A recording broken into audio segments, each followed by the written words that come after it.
dear Twain families and River Rafters. This is Mrs. Gonzalez, your principal. I know that many of you, like our staff and I, miss being together in person and attending our PTA family events.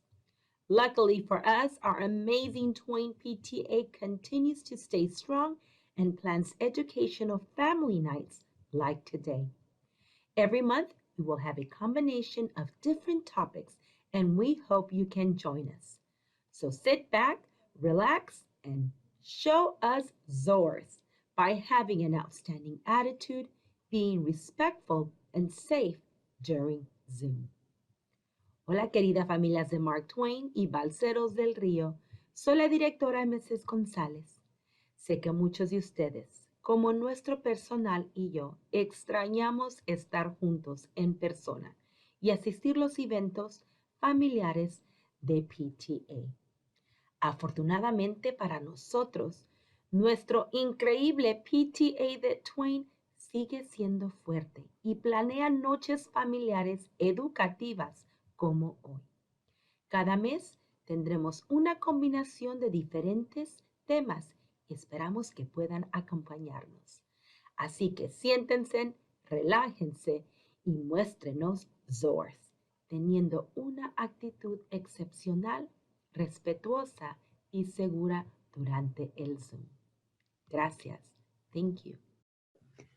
Thank you, Mrs. Gonzalez. Hello and good evening, River Rafters and friends. I'm Crystal Mosler, Vice President of the National Award-winning Mark Twain Elementary PTA. I'm delighted to be here with you tonight for our 7th virtual PTA Family Night this school year. Tonight's program celebrates the history, culture, and people of Arab descent that have been adding to the landscape of the United States since the late 1800s.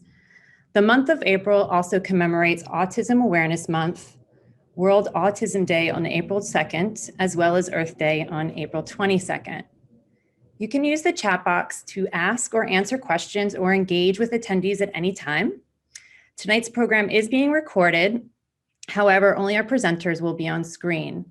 I'd like to mention that I am working with a couple screens here so I can watch your chats, read my notes, and sometimes it might look like I'm not looking at the camera. It's kind of hard to do a Zoom, but I will do my best to keep you engaged this evening. And I'd also like to mention that none of our presenters tonight are familiar with the Arabic language.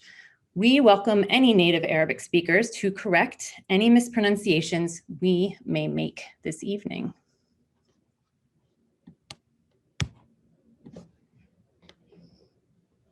While I'm familiar with many different aspects of Arab culture, I have really learned a lot in putting together tonight's program.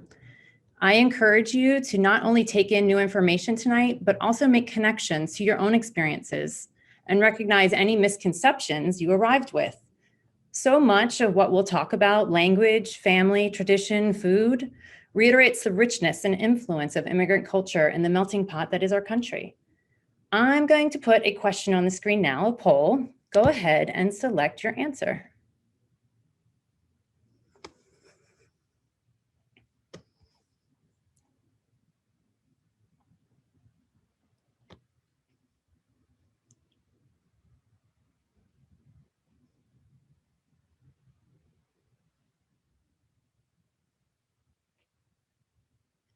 Okay, gonna give it 10 more seconds.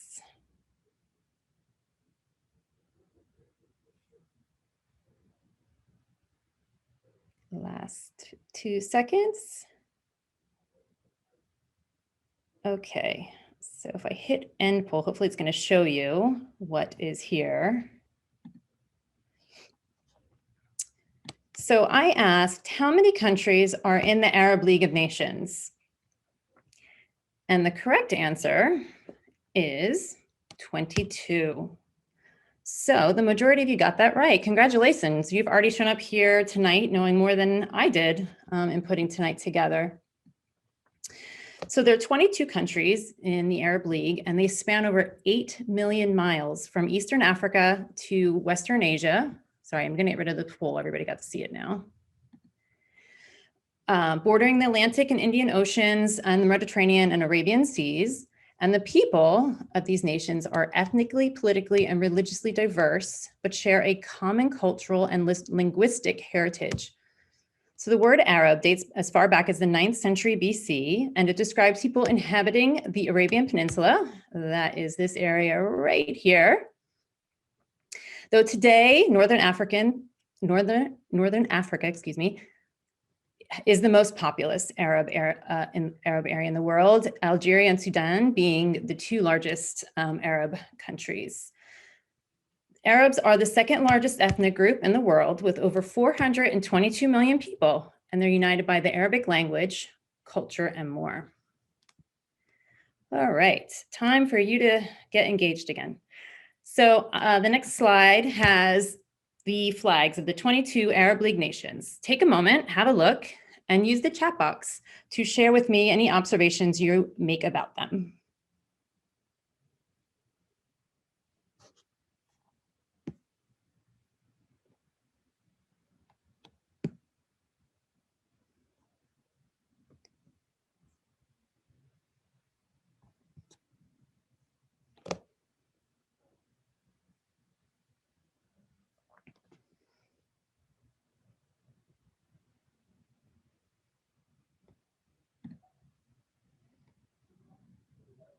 Okay, so hopefully you're able to see each other's chats. I'm looking at them now and I'm seeing that you guys are kind of hitting the nail right on the head here.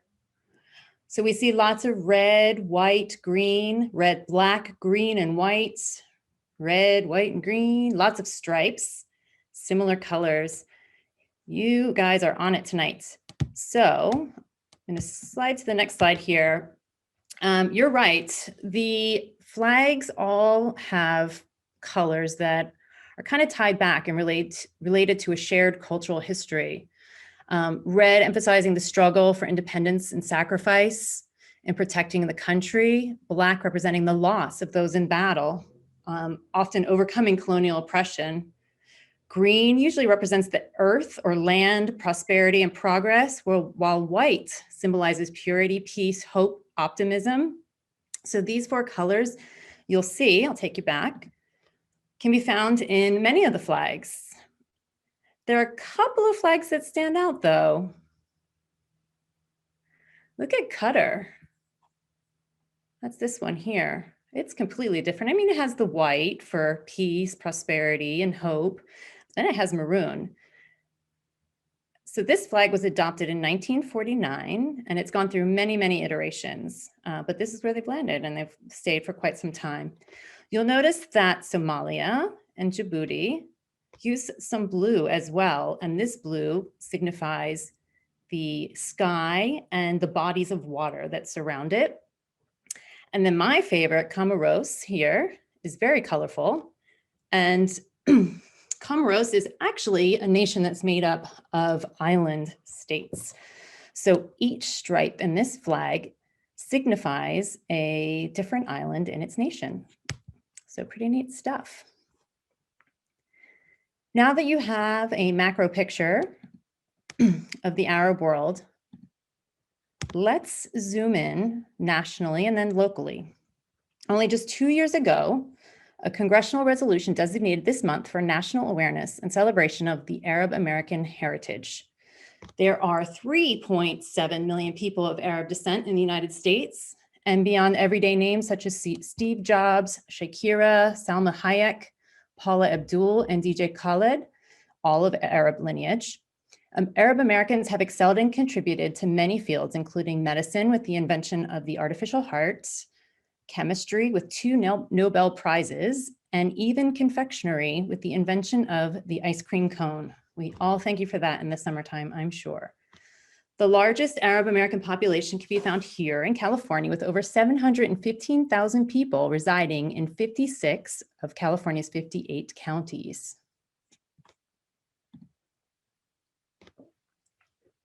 Though Arabs around the world technically speak the same language, there's enormous ethnic diversity among the spoken dialects. We see this with other ethno-linguistic groups that span many diverse areas across the globe, such as Spanish and English. The Arabic alphabet doesn't look anything like the alphabet that we use in the Western world. However, Arabic has heavily influenced Spanish, with at least 4,000 words being of Arabic origin, and also English, though much less than Spanish.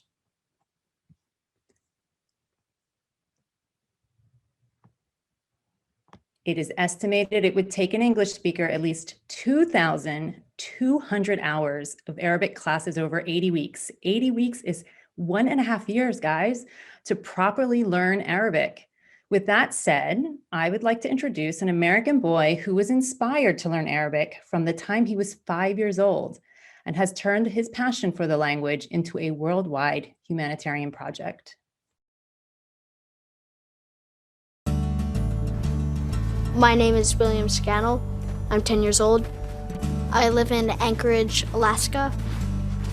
I've been learning Arabic now for almost 5 years. I decided to learn Arabic when my dad won 2 tickets to anywhere in the world. I used those tickets as an opportunity to take my son to the Holy Land, where he was first introduced to Arabic by just simply hearing it and wondering what it was all about. At the end of the trip, my dad asked me, "What do you take of all this?" And I said, "I want to learn Arabic." He didn't think very much of it because most 5-year-olds, when they ask for something, they don't actually mean it. He kept asking, "When can I learn Arabic? When can I learn Arabic?" Finally, we gave in. Alaska is the most inconvenient place on earth to study Arabic. We're far away from everywhere. Fortunately, Johns Hopkins University runs an excellent online Arabic course. He just took at it like a fish in water. He just took off. William has taken 7 semesters of Arabic online. He's attended Al-Waha summer camp through Concordia Language Villages, and he's attended a 1-month intensive program at Middlebury College for Arabic. You can read the sentence. من يقرأ الجملة? William? أنا أمريكي من Alaska. That means I am American from Alaska. Yeah, man. I think Arabic has changed my life. I really like it, and it's just become part of my life. William's 1-month immersion in East Jerusalem attending an Arabic school was a seminal experience. To be accepted and to be able to communicate with kids in their language and relate to them on their terms, it changed his life. Let's see what we got here. My dad found this website where it connects with Syrian refugees. You get to Skype with them to learn Arabic. You can do it very well. One of my tutors, his name is Hassan. He is a Syrian lawyer living in Beirut, Lebanon, inside of a refugee camp. وهي لطيف كتير. لطيف كتير. Look, He's still a kid. He likes to play. He plays in the snow. He goes sledding. But yet, Arabic has given William a vehicle to express his most important quality, his empathy for human beings. I think William sees Arabic as a tool to share compassion and help grow understanding of people. A 9-year-old Anchorage boy is working on a big project tonight. That's right. He wants to spread hope to child refugees all over the world, one postcard at a time. About my new project. My dad was telling me about how when he was in the army, you could just address a postcard to any soldier. And you're reading it and getting it. I decided that I wanted to turn this into the same principle except with refugees. I got my art class involved with this. The idea is that you can design a message of hope and then sign it to any refugee. He likes to call them postcards of hope. So now it's pretty much a permanent organization, and all of the postcards are getting to go around globally. 10-year-old William Scannell, the 4th, received a standing ovation at today's Philanthropy Day luncheon. I hope that I could be able to educate people and show that Arabic is a very peaceful, harmonic, fluid language. مرحبا أنا اسمي ويليام. أنا 10 سنوات وأنا أحكي اللغة العربية. My name is William and I speak Arabic.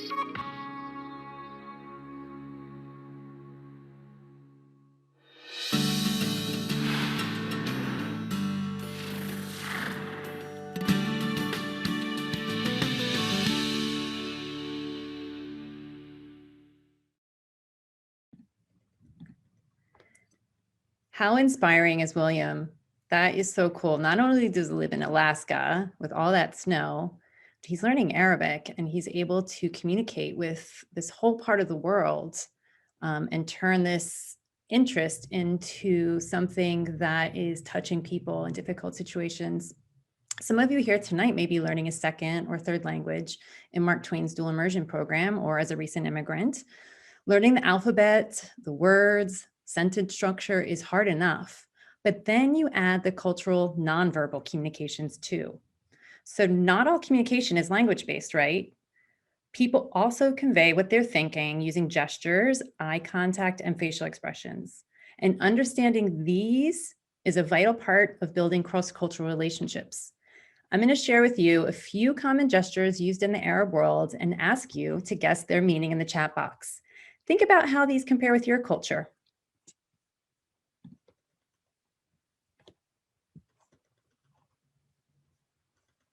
I wanted to make sure my camera is on so that you can see both the slide and me. So we're going to do this first one here up in the upper left. Okay. Open palm, tap on the head.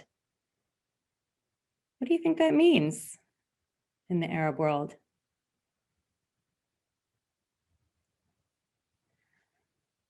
Go ahead and put your guesses in the box, the chat box. You see, I'm thinking. Great guess, Wathan. Hello. Nice guess, Kate. Anybody else?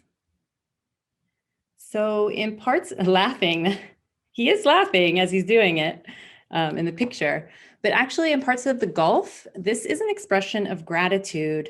I don't recall the exact Arabic word, but they literally say, tap my head, and it has an expression of gratitude. Okay, so the next one, we're gonna go down here to the woman in yellow. So now we have our palm down, kind of like this. I can't see myself. I'm not sure if I'm like in the screen or not. Let's see if I can fix that. There, okay, there we go. So palm down, and you're gonna do this. What do you guys think that means?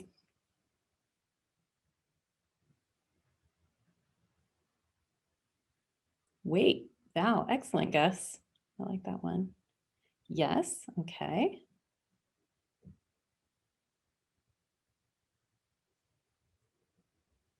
Thank you. Hello, good guess, Nevin. Come here.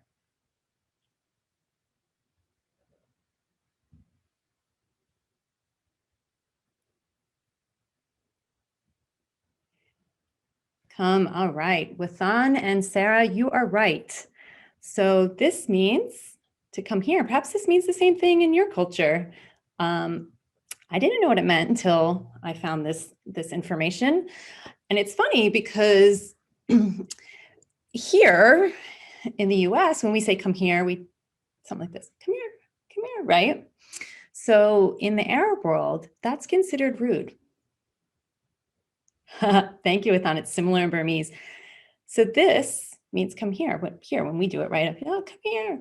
So in the Arab world, it's considered rude because this gesture is used for animals. So if you say, use this instead of this, people are going to think you're calling them an animal, and they're probably not going to like it very much. So again, these are the nuances that make building these cross-cultural relationships strong, because you are learning these gestures and these ways to communicate and, you know, not upset people. Okay, so this one's kind of easy, but let's see what you think. Okay, we're over here now, then into the woman in the headscarf. I'll see if I can do my best.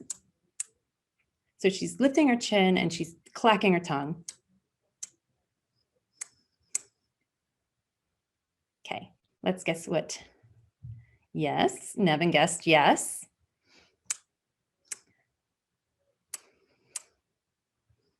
Quiet, Val. Okay, quiet. Val guessed that means quiet. Wathan believes yes.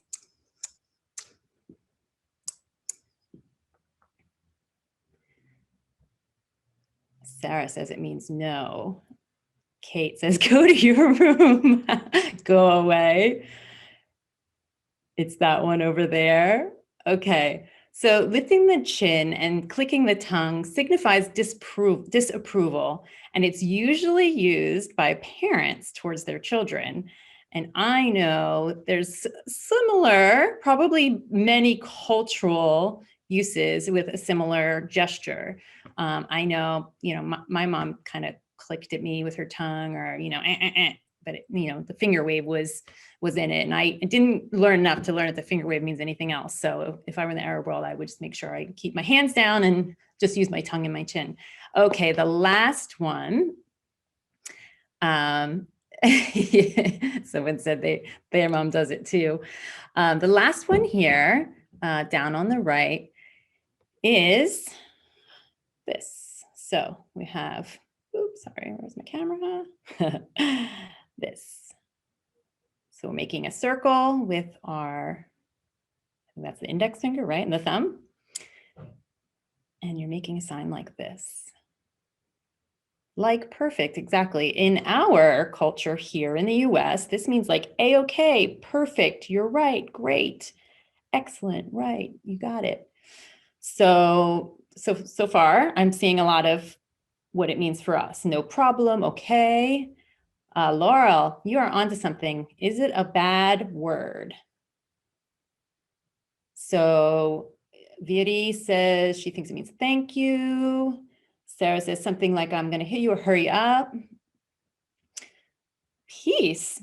Wathan, I like where you're thinking, though it's kind of the opposite of that. So in the Arab world, this is considered a threat. You're right. You're right, Sarah and Laurel. It is not about peace. This is actually a threat. And if you look at my fingers, you'll see that it kind of makes a symbol of an eye. And not only in the Arabic world, but in many cultures around the world, the evil eye, or being jealous, or talking bad about someone, doing something to anyone, or wanting to harm someone, they call it the curse of the evil eye, and this dates back a long time ago, and you see it in many, many cultures. So by doing this, you're threatening the evil eye on them, and that's pretty severe. Now, in Arabic culture, they have a talisman called a hamsa, and you see it through many cultures. And it looks kind of like a hand, like this, but it's very intricate. There's lots of line, almost like a henna tattoo, if you know what it looks like. We're on a page. Sorry, just reading the comments. And you guys are very smart. And the hamsa is a talisman that protects you from the curse of the evil eye.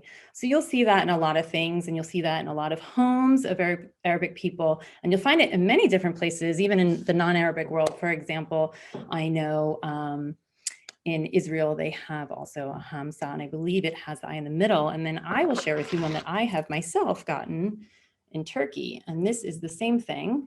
It's called the Natsar, and it's the same thought, kind of the eye, and this here is the blue eye, and it's a talisman that is meant to ward off the evil eye.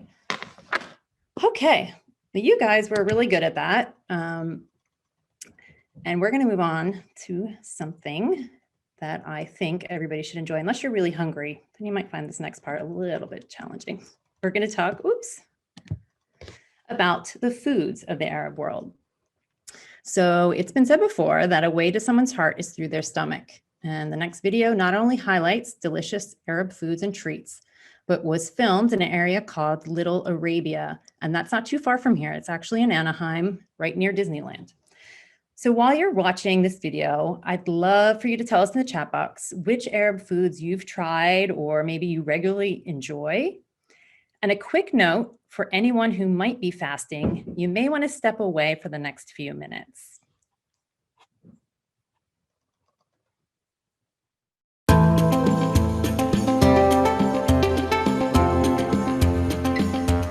Ahlan wa sahlan, it's Eli Aruth, editor-in-chief at Foodies, and I'm going to show you my favorite food around Anaheim's Little Arabia. This neighborhood is a Middle Eastern food paradise, just minutes away from Disneyland. I've been eating at these restaurants since I was a little kid, and I can't wait to share these gems with you. Yalla, this is my chomping grounds.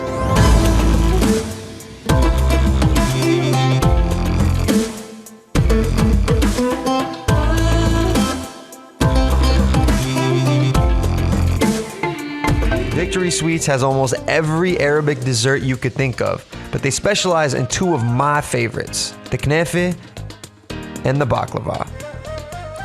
Plus, they do it just like they do in the old country, lavish, intricate, and with just a little bit of butter.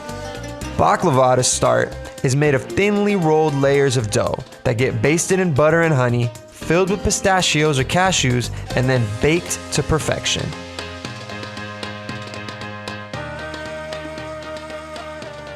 The knefe here is the real treat and star of the show. At its core, knefe is a patty of cheese and dough soaked in sweet, sweet syrup. And it can be eaten with a fork and knife or slid into a handheld sesame seed bun. The entire knefe making process is hypnotizing. I mean, look at the machine they use just to make the dough. هاي المكنة بتعمل عجينة كنافة، 4 أنواع كنافة بتاعتها. هذا بتطلع خيط ناعم. خيط ناعم هذا لفيه عند الشعرة. Definitive. شو هايدي بنعمل فيها نوع كنافة الخشن. شعرية. هلا الكنافة اللبنانية الناعمة نطحنها. I've never seen it made like this. Crazy.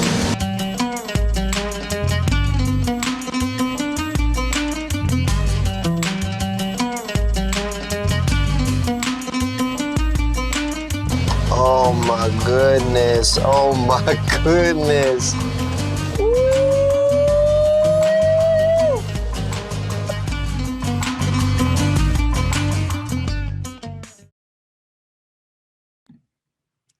Raise your hand if you're hungry now. I'm so ready for dinner and I want some knefe with mine. I have never had that before. I've eaten my fair share of baklava. Whew, I want to find some knefe now. How about you? Speaking of, does anybody recommend a great Arabian restaurant here in Lawndale or close by? Anaheim, I would totally make the trek to try out some of those restaurants in there. But if you know of anything closer to home, please put it in the chat box. I would love to check out some of those foods. So a moment ago, I mentioned fasting. One of the common misconceptions about Arab Americans is that they are predominantly Muslim. The truth is that Arab Americans, approximately 25% practice Islam, and an estimated 63 to 70% are Christian. Our next video features a book about Ramadan, which happens to be occurring right now. Ramadan is a period of fasting and spiritual growth and is one of the 5 pillars of Islam. Muslims fast, which means not eating or drinking anything, if you didn't know what the word fast means, from dawn to sunset each day during the month of Ramadan. Tonight's book is about a young girl who's fasting for Ramadan, and reading Layla's Lunchbox is Canon, a 3rd grade river rafter.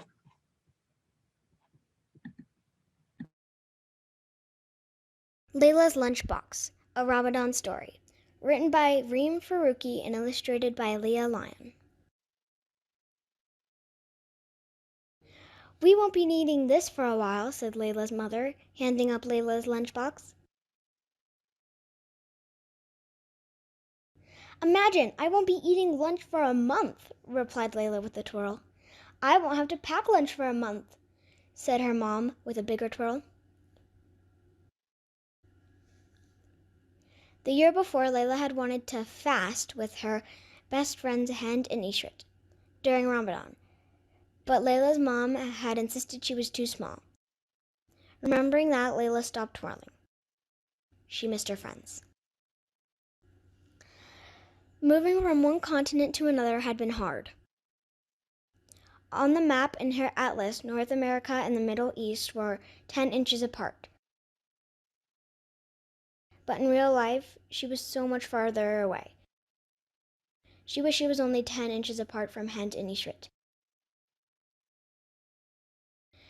She knew the sign by the highway said, Peachtree City, you'll love to call it home.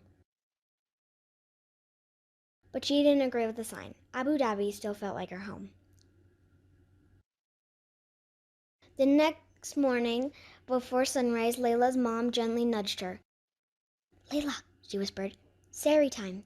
Layla chomped on her chocolate chip pancakes with her eyes closed. Delicious, she said. Come, let's pray now, said her mom. After Sari, Layla snuggled back into her bed until her mom woke her up again, this time for school. As she left the house, her mom handed her a note. Layla, please give this note to Mrs. Penworth.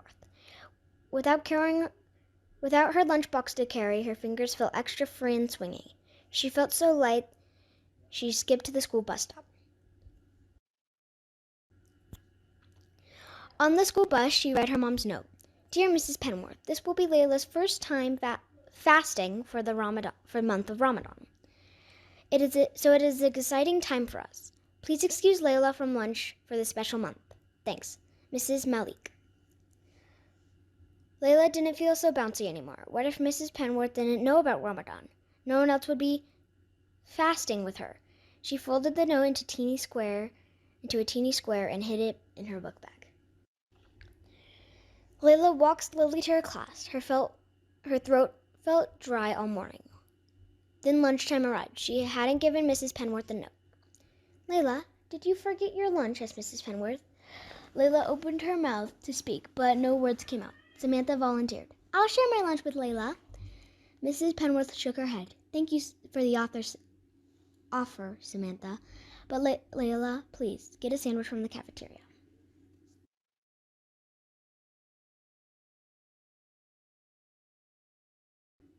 Layla followed her classmates to the cafeteria. Layla, do you want some of my cream roll? Asked Anna. Layla thought of telling Anna she was fasting, but she didn't think anyone in Sunnyvale Elementary School knew about Ramadan. No thanks, she started to say. I didn't bring my... Are you sure? Asked Anna, unwrapping the cream rolls. Layla watched the cream roll get smaller and smaller. She didn't feel so sure. Cream rolls were her favorite.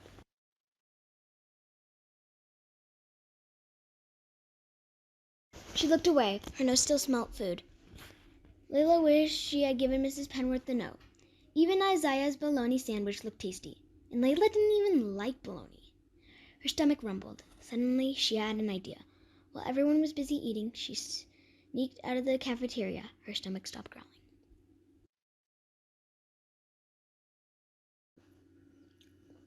Why, Layla, it's a pleasure to see you.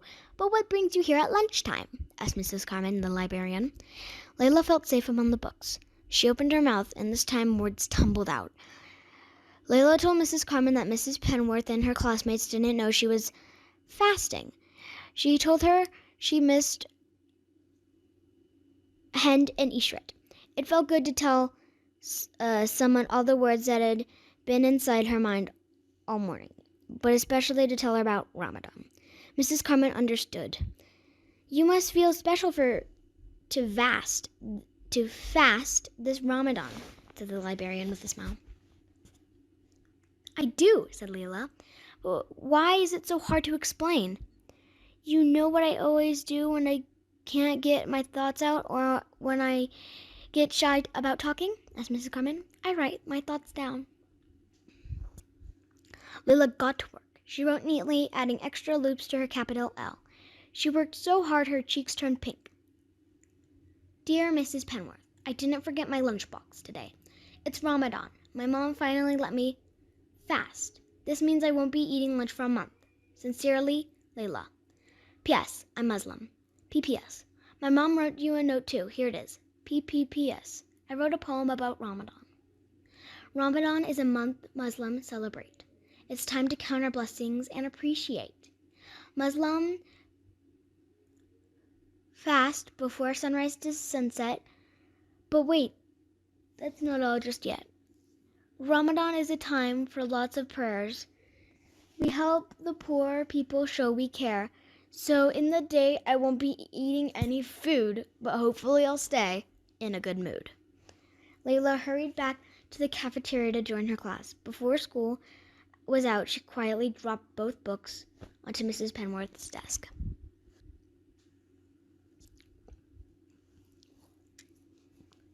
The next morning, Layla swung her fingers as she waited for the school bus. Would Mrs. Penworth like her poem? Layla hoped. Mrs. Penworth wouldn't think she had forgotten her lunchbox again. She slowly climbed each step on the school bus. In class, Mrs. Penworth didn't say anything, so Layla wondered what had happened. At times like this, she wished Hannah and Ishrit were there with her. They would know what to say. At lunchtime, Layla's feet felt heavy. She was sure Mrs. Penworth hadn't seen the notes. Everyone would think she had forgotten her lunchbox again. As she was leaving class, Mrs. Penworth patted Layla on the back and handed her a message. Mrs. Penworth had made her capital L and Layla's name extra loopy. Dear Layla, I enjoy your lovely poem about Ramadan.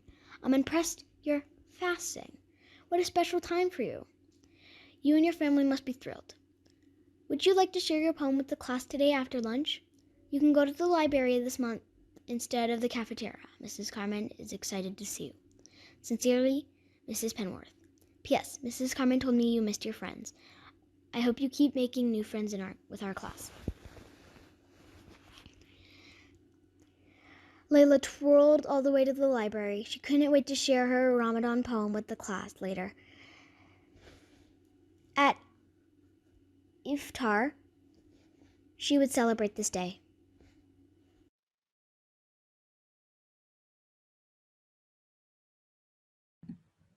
Thanks, Cannon.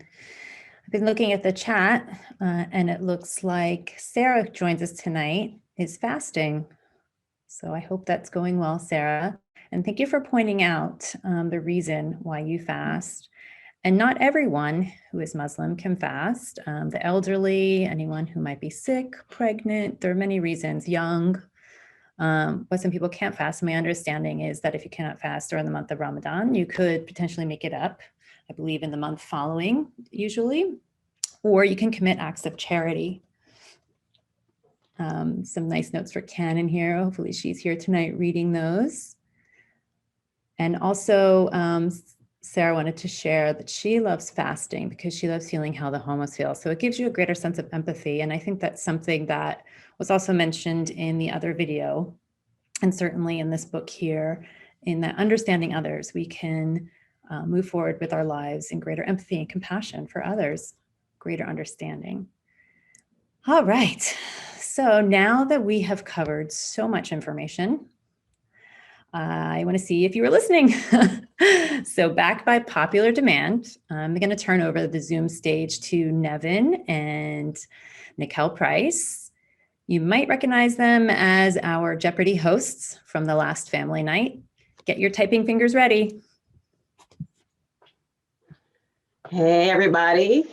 I hope you enjoyed those stories and all the information that Crystal shared with you in the videos. And so like Crystal said, it was very popular in Black History Month when we did sort of a Jeopardy, sort of a history quiz for our Q&A session, just to see, you know, what you might know already or what you might have learned from the evening or the things that you may learn just from playing Jeopardy. So we're back. This is my son, Nevin Price. He's returned to host. He's created the Jeopardy game that we're going to share. Let's take it away. So Nevin, I'm going to share my screen and you can talk everybody through what we're doing. So basically, I think everyone knows how to play, but all you guys need to do is put your guys' answers in the chat, and then there's going to be, I think, 12 questions on the screen. All right, so there's not really a score. You're just kind of scoring yourself. You'll see a score pop up, but you know, keep track of the points with the answers you got right. And so we're just going to start and go through different categories. And everyone, should we start? let's start at Arab Americans who made a difference for 100. Okay. Egyptian American scientist Ahmed Hawel, a professor of physics at Caltech, won the Nobel Prize in 1999 for what area of science that involves the periodic table? All right. So Want some go ahead and answers? put your answers in the chat.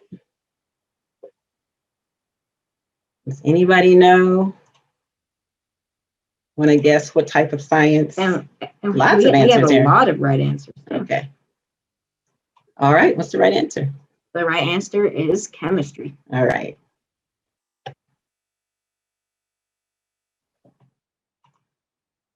What is chemistry? So there were a lot of people who said chemistry in there. So give yourself 100 points and we'll continue on with the next one.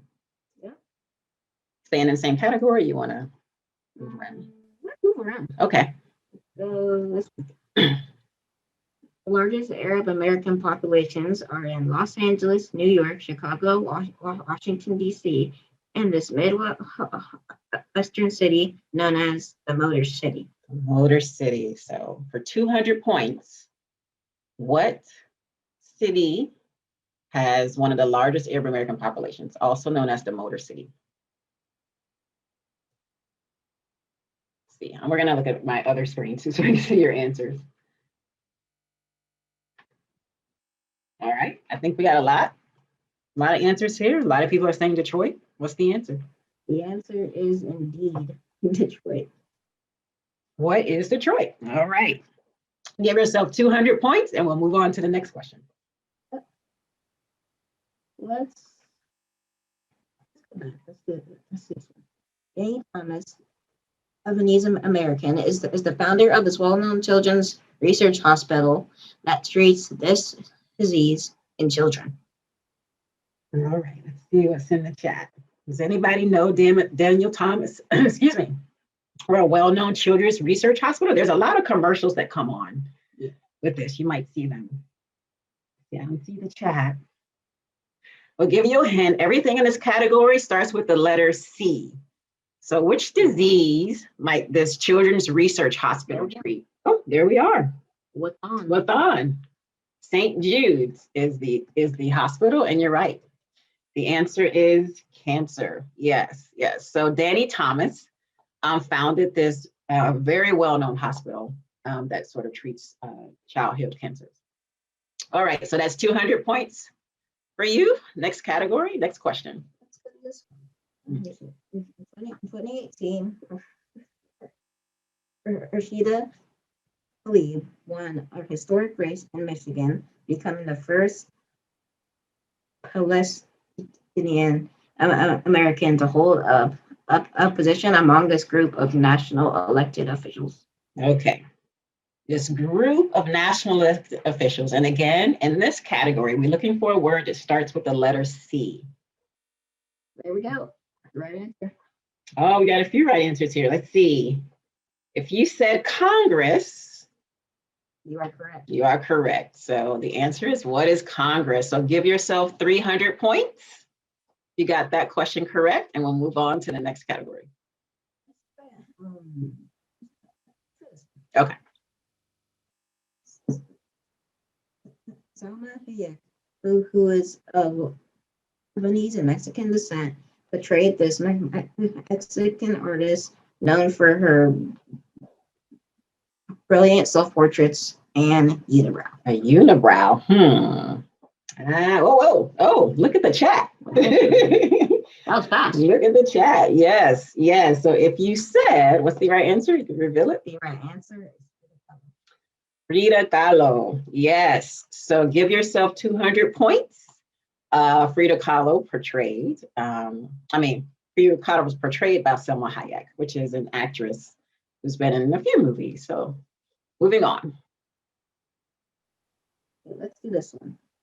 George Hassan of Lebanese heritage and of California was the first Arab American elected to this part of the U.S. government. Okay, so kind of similar to a different question, but let's see. This particular part of the U.S. government It's not Congress as an answer, but could be kind of like that, maybe, for 100 points.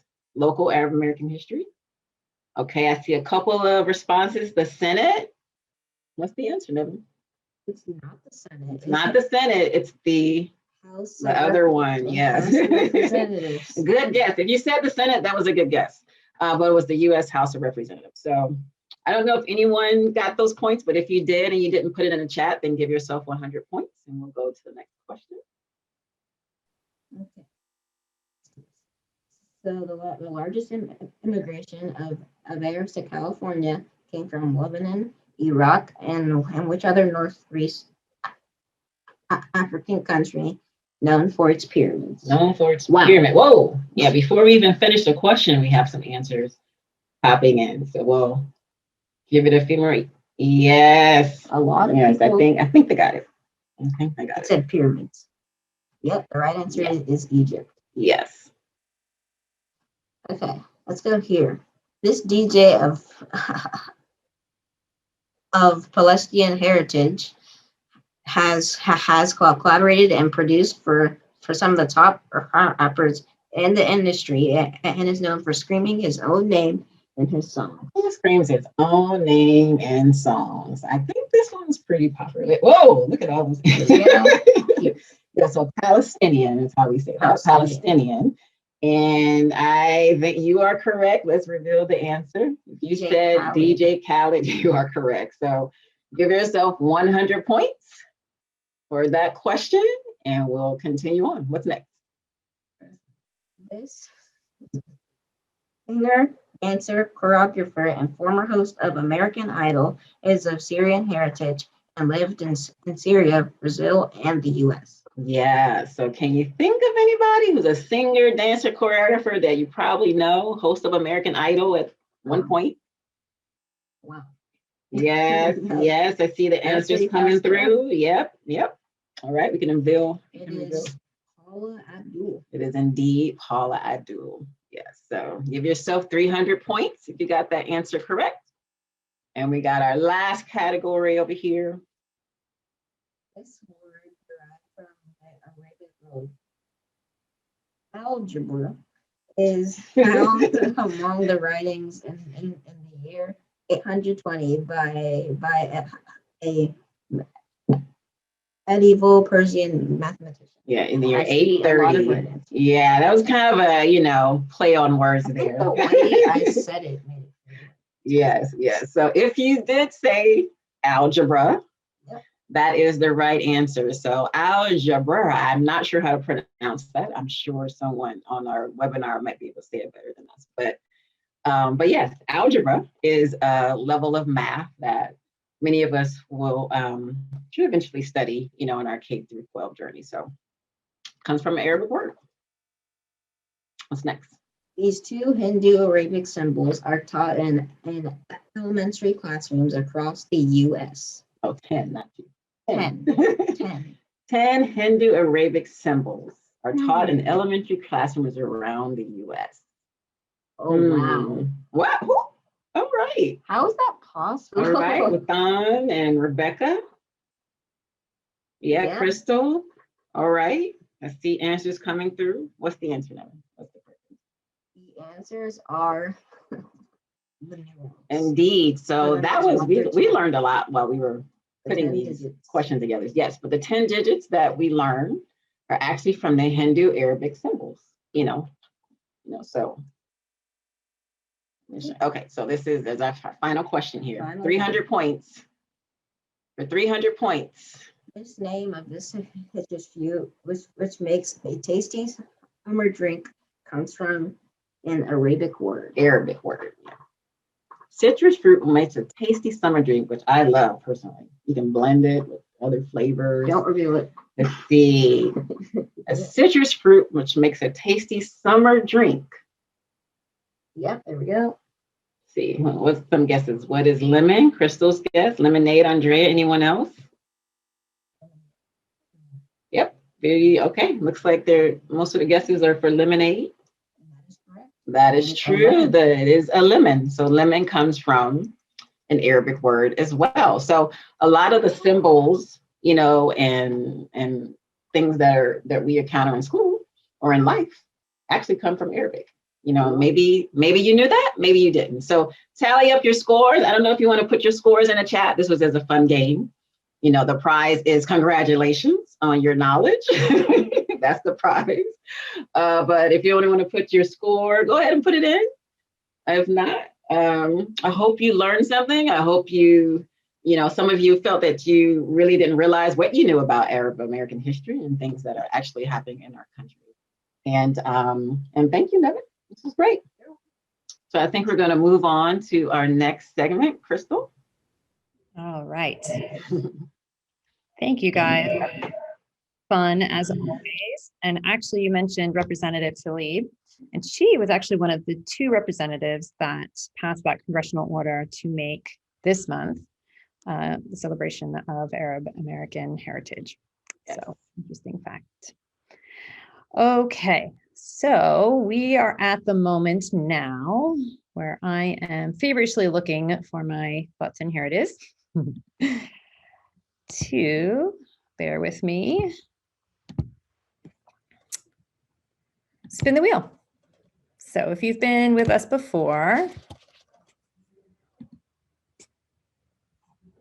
you will know that we give away some cool prizes. Tonight, we will be giving away a copy of the beautiful book read by Canon this evening called Layla's Lunchbox, as well as some Twain spiritware. Okay, let's see who tonight's lucky winner is.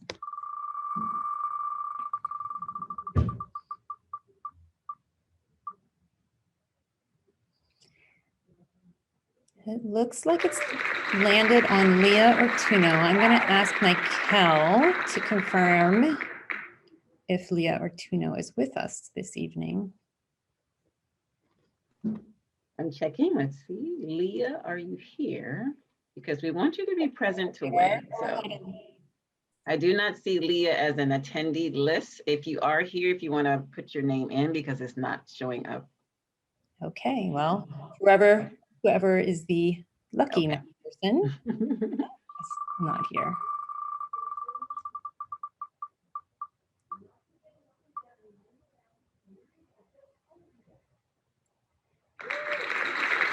Is Michelle Quant here? Go ahead and type in the box if you're with us, Michelle. Yes, I do not see Michelle listed either as Third time's the charm, right? All right, that narrows it down. So it's getting, get a chance.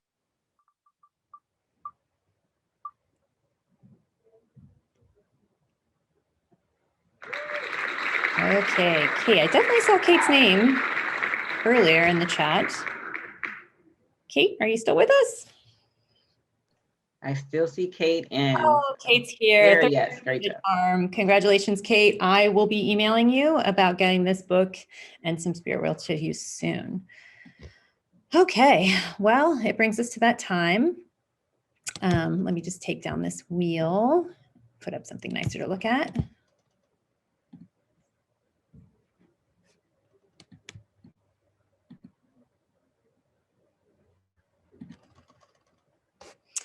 So it's with gratitude that I thank you for being here tonight and thank all of our presenters this evening.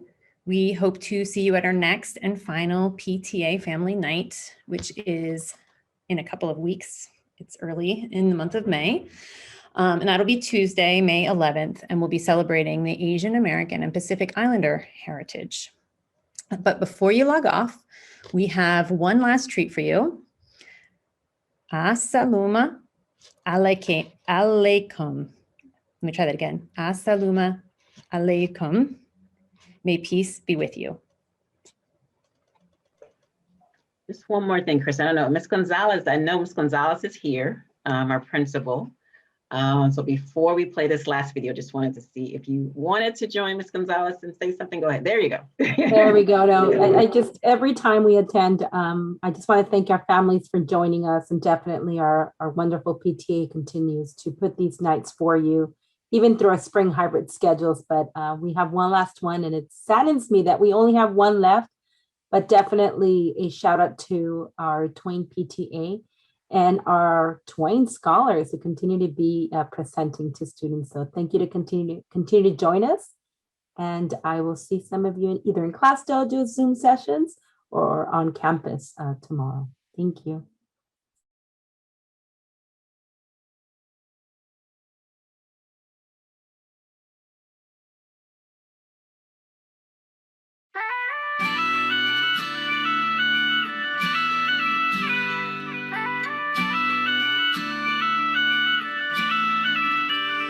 You could try to turn off the sun, I'm still gonna shine away, yeah, and tell everyone we're having some fun today.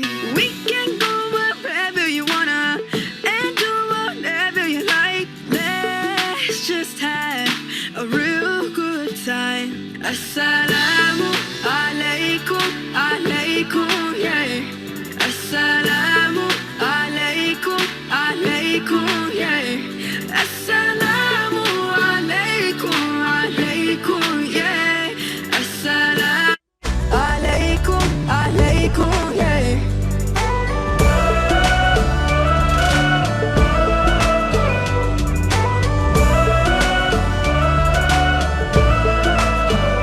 I just wanna spread love and peace and all of my happiness, yeah, to everyone that I meet, cause I'm feeling spectacular. I love it when we love one another.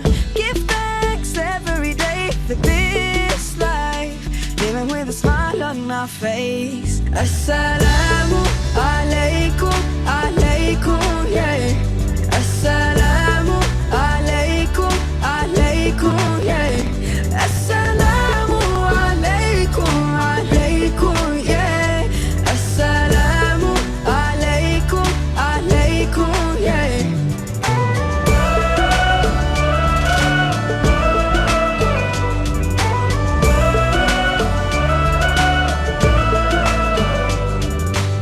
Spread peace on the earth, cherish the love that is around us. Spread peace on the earth, treasure the love that is around us. Always be kind, always remind one another. Peace on the earth every day. Assalamu alaikum, alaikum, yeah. Assalamu alaikum, alaikum. Assalamu alaikum. Assalamu alaikum. Assalamu alaikum. Wa alaikum assalam. Assalamu alaikum. Assalamu alaikum. Assalamu alaikum. Assalamu alaikum, yeah.